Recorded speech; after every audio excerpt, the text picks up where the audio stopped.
ala alihi wa sahbihi wa man walah, amma ba'd. Saya cintai, yang saya muliakan para alim ulama, para habaib, para kiai, para asatid, para tokoh masyarakat, para aparat pemerintah, wabil khusus ketua panitia beserta seluruh panitia peringatan Maulid Nabi besar Muhammad sallallahu alaihi wasallam, beserta seluruh hadirin hadirat, bapak-bapak, ibu-ibu, khususnya para pemuda-pemudi sekalian, umat baginda Nabi besar Muhammad yang selalu dimuliakan oleh Allah. Saudara-saudara, sebelumnya saya mohon maaf karena telat. Saya malam hari ini ada 7 tempat, dan ini tempat yang terakhir.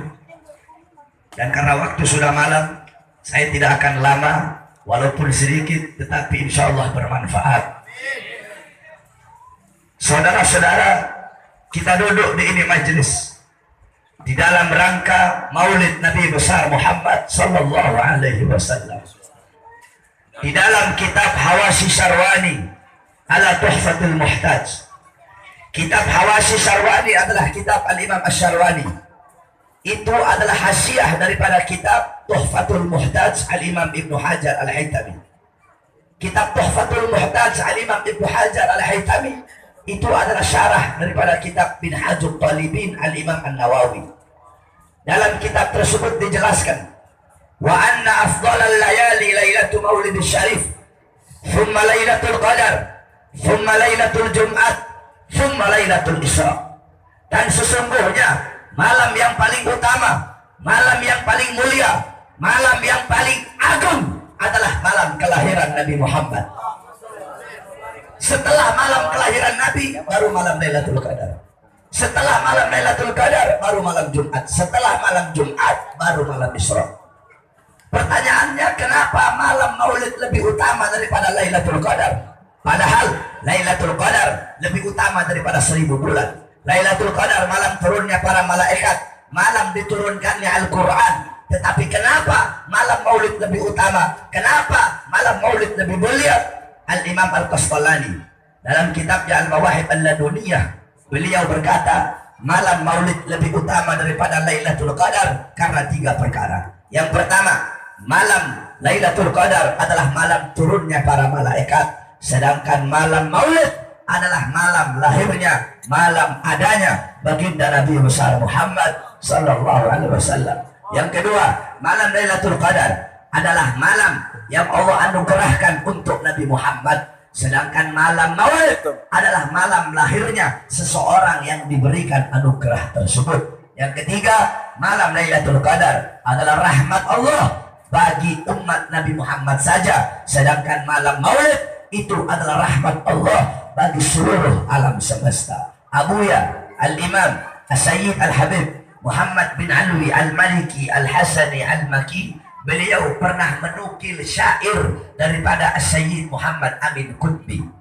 Ya Lailatul Itsnin, madza safahat, wahai malam Senin, apa yang telah menyapamu? Kau begitu mulia, kau begitu agung, kau begitu sempurna. Wahai malam Senin, kau menjadi mulia, kau menjadi agung, kau menjadi sempurna, karena padamulah lahir makhluk yang mulia, yaitu baginda Nabi besar Muhammad sallallahu alaihi wasallam. Maka sudah sewajibnya bagi kita sebagai umat Nabi Muhammad untuk bersyukur kepada Allah atas lahirnya Nabi Muhammad, karena lahirnya Nabi ada hari-hari yang mulia dalam Islam. Makanya saudara-saudara, di tempat saya di Sulawesi itu, kami abnaul khairat, kami putra-putra al-khairat, kami putra-putra Al-Habib Idrus bin Salim Al-Jufri, guru tua. Kami kalau datang bulan Rabiul Awal, semua kampung kami hias. 17 Agustus, kampung kami tidak kami hias, biasa-biasa saja. Masuk Idul Fitri, kampung kami tidak kami hias. Tetapi masuk Rabiul Awal, semua rumah dicat baru, kampung kami hias. Untuk apa? Untuk bergembira dengan lahirnya baginda Nabi besar Muhammad. Karena bagi kami para habaib, Maulid lebih mulia dan lebih utama daripada Idul Fitri. Kenapa? Karena kalau tidak ada Maulid, tidak akan ada Idul Fitri, tidak akan ada Idul Adha, tidak akan ada Fathul Makkah, tidak akan ada kemenangan perang Badar, tidak akan ada Ramadan, tidak akan ada Nuzulul Quran, tidak akan ada Lailatul Qadar, tidak akan ada Muharram dan keutamaannya, tidak akan ada Al-Quran, tidak akan ada Islam, tidak akan ada syariat, tidak akan ada sunnah, tidak akan ada ulama. Kalau bukan itu semua diawali daripada lahirnya baginda Nabi besar Muhammad Sallallahu Alaihi Wasallam, maka bersyukurlah kita atas lahirnya Nabi. Al-Imam Busiri dalam qasidah Muhammadiyahnya, apa beliau bilang? Muhammadun syukruhu fardun alal umami. Muhammad bersyukur dengan lahirnya beliau, bersyukur dengan adanya beliau, wajib bagi setiap umat untuk bersyukur dengan adanya baginda Nabi besar Muhammad Sallallahu Alaihi Wasallam. Saudara-saudara, maka kita duduk di sini untuk bergembira, untuk berbahagia atas lahirnya Rasulullah Sallallahu Alaihi Wasallam. Dalam Al-Quran Allah berfirman, "Qul bifadlillah wa birahmati fabidzalika falyafrahu." Katakanlah, dengan karunia Allah dan dengan rahmat Allah, maka dengan karunia dan rahmat tersebut hendaklah mereka bergembira. Apa karunia Allah? Dalam tafsir Ma'alimut Tanzil Al-Imam Baghawi, dalam tafsir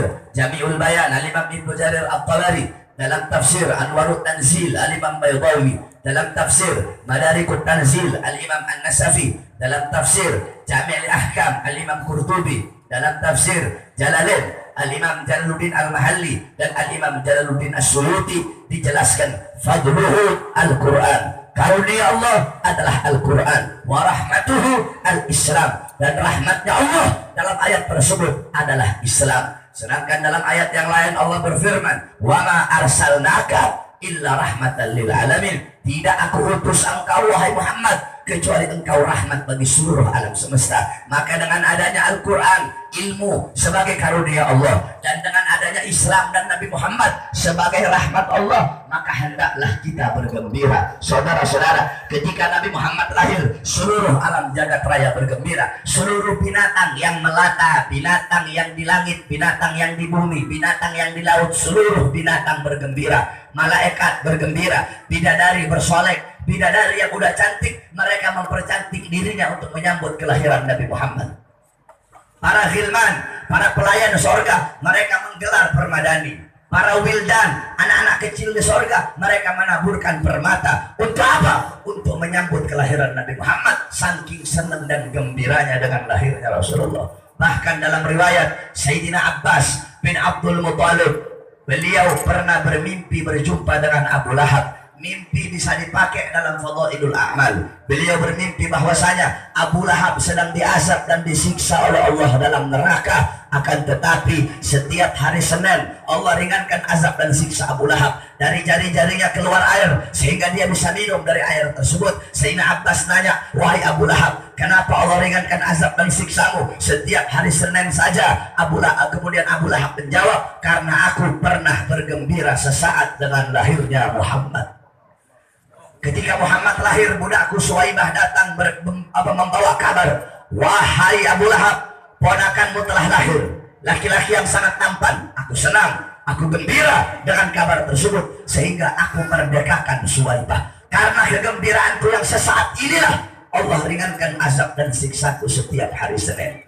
Saudara-saudara, Al-Imam Syamsuddin Ibn Nasiruddin Ad-Dimashqi, beliau berkata, itu Abu Lahab yang jelas-jelas celaka dalam Al-Quran, itu Abu Lahab yang jelas-jelas kafir, itu Abu Lahab yang jelas-jelas masuk neraka. Tetapi karena bergembira dengan lahirnya Nabi, Allah ringankan azab dan siksanya. Bagaimana dengan kita, umatnya Nabi, yang beriman kepada Nabi, yang cinta kepada Nabi? Kalau kita bergembira seumur hidupnya kita dengan lahirnya baginda Nabi besar Muhammad Sallallahu Alaihi Wasallam, seluruh alam jagat raya bergembira, bahkan seekor anjing bergembira dengan lahirnya Rasulullah.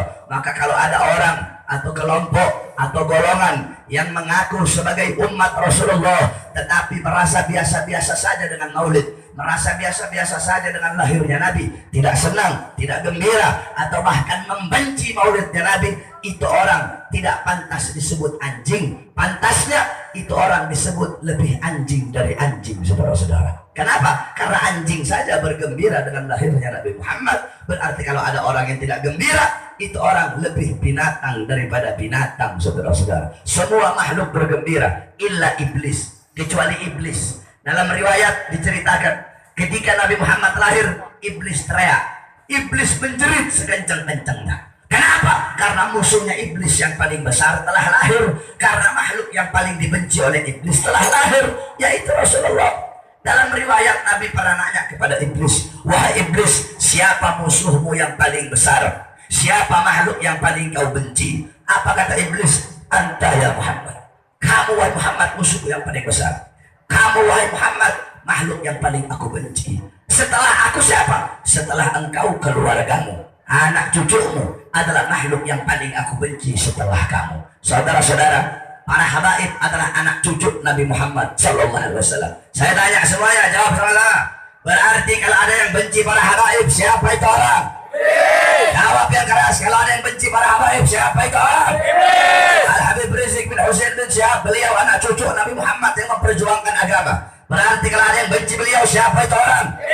Kalau ada yang ingin penjarakan beliau, siapa itu orang? Kalau ada yang menzalimi beliau, siapa itu orang? Kalau ada yang mengebosi perjuangan beliau, siapa itu orang? Kalau ada yang ingin melemahkan perjuangan beliau, siapa itu orang? Kalau ada yang mencaci maki beliau, siapa itu orang? Kalau ada yang membenci beliau, siapa itu orang? Kalau ada yang menghina beliau, siapa itu orang? Iblis, saudara-saudara. Iblis tidak senang dengan lahirnya Nabi. Berarti kalau ada yang tidak senang dengan maulidnya Nabi, siapa itu orang? Siapa itu orang? Kalau ada orang yang larang untuk orang-orang hadir di majelis maulid, siapa itu orang? Kalau ada kelompok yang cegat orang mau hadir majelis maulid, siapa itu orang? Saudara-saudara, besok acara Maulid Akbar, Maulid Agung, sekaligus reuni 212 di Monas. Kamu tahu Menteri Agama si Lukman Hakim, kemudian si Wiranto, dan pejabat-pejabat yang lain, mereka berkata kepada para panitia reuni akbar, ngapain situ? Masalahnya udah selesai, pakai mau bikin acara-acara lagi. Ngapain bikin acara maulid reuni 212? Nggak perlu.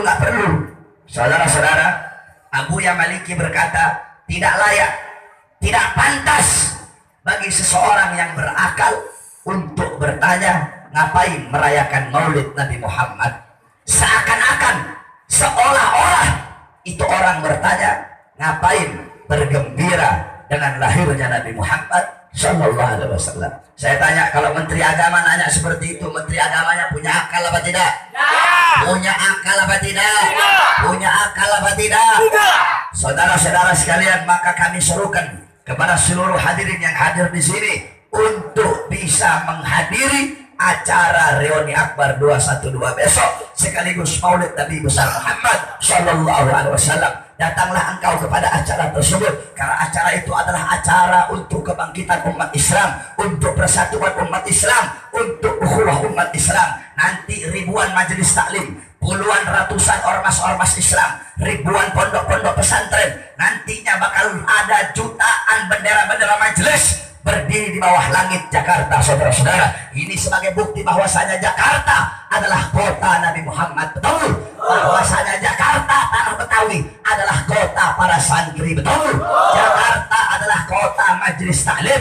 Oleh karena itu, datanglah kalian, rebutlah tali persaudaraan tersebut. Besok semuanya, NU-nya, Muhammadiyahnya, FPI-nya, dan lain-lainnya, mereka bersatu di bawah satu bendera, bendera la ilaha illallah Muhammad Rasulullah. Semuanya bersatu di bawah bendera, yakni bendera Islam. Saya tanya, besok semua jamaah, andaikan besok mau hadir maulid, terus ada yang cegat, maju apa mundur?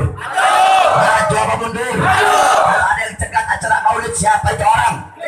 Siapa itu orang? Siapa itu orang? Andaikan polisi cegat orang-orang mau hadir acara maulid, berarti polisinya polisi apa? Polisinya polisi apa?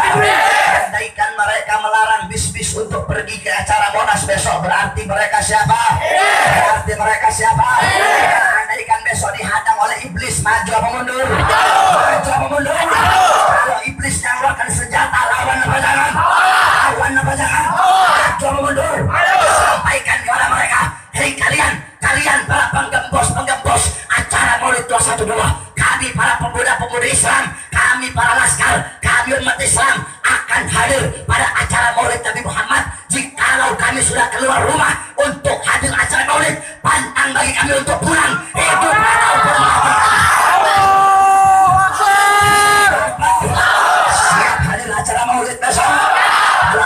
malaikat siap hancur, siap binasa, siap berdarah.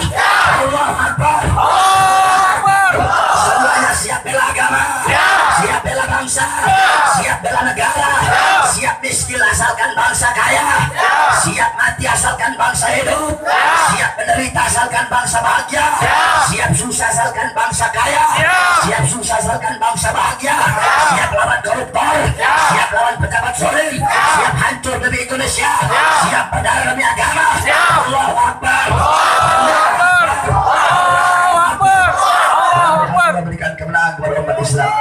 Allah hancurkan musuh agama, Allah hancurkan musuh-musuh bangsa, Allah hancurkan pengkhianat bangsa. Amin amin ya rabbal alamin. Rabbi fa'ala bi barakatihim wa ahlina husna bi hurmatihim wa aminna fi tariqatihim wa afina min al-fitani wa sallallahu alaihi wasallam Muhammad wa alihi washabbihi wa barik wa sallam. Alhamdulillah rabbil alamin wa afu minkum. Wassalamu alaikum warahmatullahi wabarakatuh.